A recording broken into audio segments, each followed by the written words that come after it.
Hello students, मैं हूं इमरान अली और आज हम बात करेंगे स्नैपशॉट के चैप्टर 3 जिसका नाम है रंगाज मैरिज। ये स्नैपशॉट का थर्ड चैप्टर है। पहले ऑथर के बारे में जानते हैं।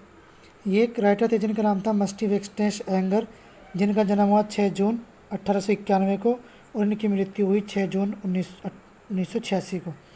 ये एडमिनिस्ट्रेटर थे, प्रोफेसर थे, कन्नड़ा भाषा में ज़्यादातर लिखा करते थे, कन्नड़ा लैंग्वेज में मद्रास में रहा करते थे। ठीक है। रंगाज मैरिज, जैसा कि नाम से आपको पता चलता है, इसमें एक लड़का है रंगा, उसकी शादी की कहानी है। अब वो कहानी कैसे कैसे हुई, क्या हुआ, यही हमें इसके अंदर पढ़ना है। ठीक है, चलिए देखते हैं। सबसे पहले इसमें खोसा हल्ली विलेज, ये एक गाँव का नाम है जिसका नाम है खोसा हल्ली। ये एक गाँव है कहीं मैसूर में, जो कि कहीं जियोग्राफी बुक्स में नहीं है और न कहीं वो नक्शों पर उसको मेंशन किया गया है, न तो इंडियन मैप्स ने और ना ही जो विदेशी लोग थे उन्होंने जो नक्शे बनाए थे उनमें इसका कहीं नाम लिखा हुआ है। ठीक है। इसमें राइटर ये कहता है कि मैंने अपने चैप्टर का नाम रंगाज मैरिज क्यों रखा, विजया मनी क्यों नहीं, क्योंकि वहाँ पर जो मद्रास वगैरह में जो लैंग्वेजेस हैं उसमें अलग अलग लैंग्वेज में उसको अलग अलग भाषा में नाम दिया जाता है शादी का। ठीक है। नेटर्स प्राइड, यानी कि जो गांव है वो उसको जो राइटर हैं वो उस पर बहुत ही गर्व करते हैं, प्राइड करते हैं और उसको बहुत ही अच्छा बताते हैं। उसकी कुछ खास चीज़ें बताते हैं, जैसे कि वहाँ के जो मैंगो है, वहाँ के जो आम है कि बहुत अच्छे होते हैं और उनके अगर हम मुंह से खाएं काट कर तो हमें बहुत अच्छा लगेगा और उसका बहुत खट्टा स्वाद आएगा। वहाँ पर पानी के तालाब हैं जिन पर बहुत ही बड़ी बड़ी बेल्स हैं कि इन बेल के पत्तों को चटनी की बनाकर खाया जाता है। वहाँ के जो लोग चटनी बनाकर उसको खाते हैं। वहाँ के और जो है वो लोगों को इनवाइट करता है कि आएँ और उसके गांव को देखें। जो उसके गांव के लोग हैं, विलेज पीपल, उस गांव के लोग बहुत ही कम पढ़े लिखे हैं, मुश्किल से थोड़े से लोग हैं जो इंग्लिश समझते हैं। जो रंगा था वो उनके अकाउंटेंट का बेटा था। वो बहुत लंबे समय के बाद अपनी स्टडी करने के बाद, बाहर पढ़ने के बाद वापस घर पर आया था, तो उसका वापस लौटना बहुत ही बड़ी घटना थी। लोग उसको चेक कर रहे थे, उसको देखने के लिए आ रहे थे कि देखो वैसा है कि वैसा ही है कि नहीं है। कहने लगे हाँ भाई ये तो वैसा ही है, वही 2 हाथ हैं, 2 पैर हैं, 2 आँखें, बिल्कुल सेम टू सेम वैसा ही, जैसा गया था वैसा का वैसा ही आया है। तो भला है कोई बात, बेवकूफ़ी वाली बात। ठीक है। दूसरी बात, जो एक औरत थी वो आई और उसकी रंगा की छाती पर हाथ फेरने लगी। रंगा की छाती पर हाथ फेरते हुए वो ये देख रही थी कि उसने जनेवरा पहने हुए है कि नहीं पहने हुए, कि वो अपनी संस्कृति को तो नहीं भूला। जब उसने देखा कि रंगा वो पहने हुए था तो उसने सोचा कि अब ये इसने अपनी संस्कृति नहीं भूली और ये अपनी संस्कृति को बहुत मानता है। ठीक है।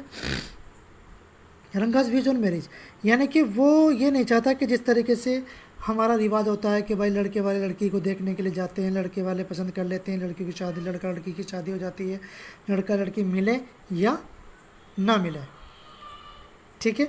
लेकिन वो चाहता था कि मैं कैसी लड़की से शादी करूं जो मैच्योर हो, समझदार हो, जिससे मैं प्यार करता हूं, जो हमारी दोनों की हमारी समझदारी अच्छी हो, आपस में हम एक दूसरे को समझें, हम मिल के बात करें, जिसको मैं पसंद करता हूँ ऐसी लड़की से शादी करूँ।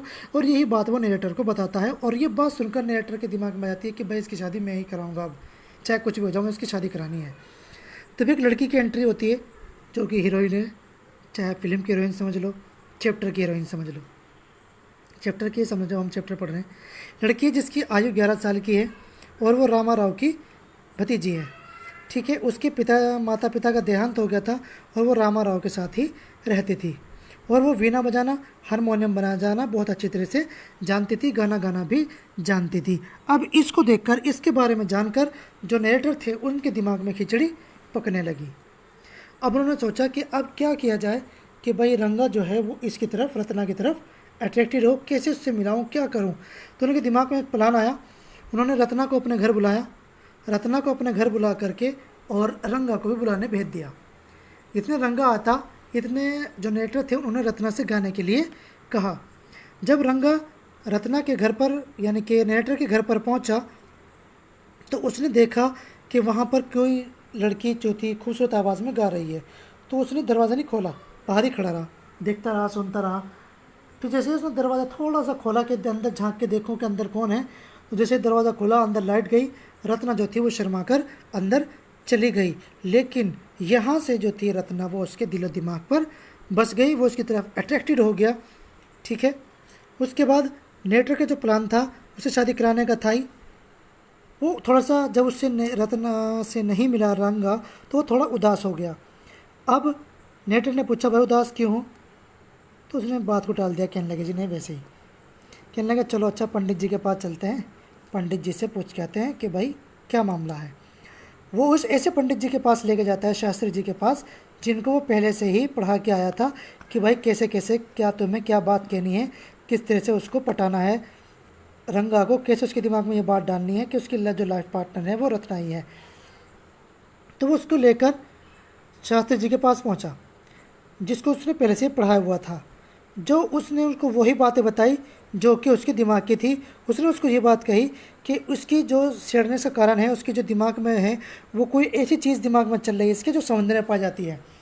अब समुद्र में तो बहुत सारी चीज़ें पाई जाती हैं, जैसे कि जो नरेटर था ना उसने मज़े लेने के लिए अलग अलग नाम, जैसे मछली कि जी नहीं मछली नहीं, कि जी कमल कि जी नहीं। तो उसने कहा, जो शास्त्री जी थे उन्होंने कहा, कहने लगे ऐसी चीज़ जो आभूषण पर आधारित है। कहने लगे अच्छा रतन, रतन से रत्ना। तो जैसे ये बात सुनी दम तो रंगा के दिमाग में खलबली मच गई, और नरेटर ने उसके चेहरे की तरफ देखा तो वो समझ गया कि उसकी तरफ अट्रैक्टेड है, और उसका प्लान सक्सेसफुल हुआ नरेटर का। और नरेटर ने रंगा की और रत्ना की शादी करा दी, और उनकी शादी कराने के कुछ समय के पश्चात उनको जो है एक लड़का हुआ, जिसका नाम रखा उन्होंने श्याम। श्याम जो था वो नरेटर ही थे, नरेटर को ही मतलब जो नरेटर थे जो सुना रहे हैं उनका भी नाम श्याम था, और रंगा ने अपने बेटे का नाम भी श्याम ही रखा। ठीक है, और जब उनके बेटे की एनिवर्सरी थी तो उसकी बेटे की एनिवर्सरी में जो नरेटर थे श्याम यानी कहानी सुनाने वाले थे, उसने उनको इनवाइट किया उसके बर्थडे पार्टी पे। और जैसे बर्थडे पार्टी पे इनवाइट किया तो नरेटर उसके घर पर पहुँचे। उसके घर पर पहुँचने के बाद जो उनका बेटा था श्याम रंगा का, वो नरेटर के कदमों से जाकर लिपट गया, उसने उनके पैरों की कोली भर ली। और जो नरेटर थे श्याम, उन्होंने एक अंगूठी थी, वो अंगूठी उसकी छोटी सी उंगली में पहना दी। तो उम्मीद है ये ये चैप्टर आपको समझ में आया होगा, ये ज़्यादा समझ में आया होगा क्योंकि ये आपके मतलब का चैप्टर था ना, प्यार मोहब्बत का, और इसमें भी हीरो हीरोइन थे, इस तरह से पिक्चर देखते हो आप। ठीक है, और किसी को कोई दिक्कत हो तो मुझसे कांटेक्ट करें। तब तक के लिए थैंक यू, धन्यवाद।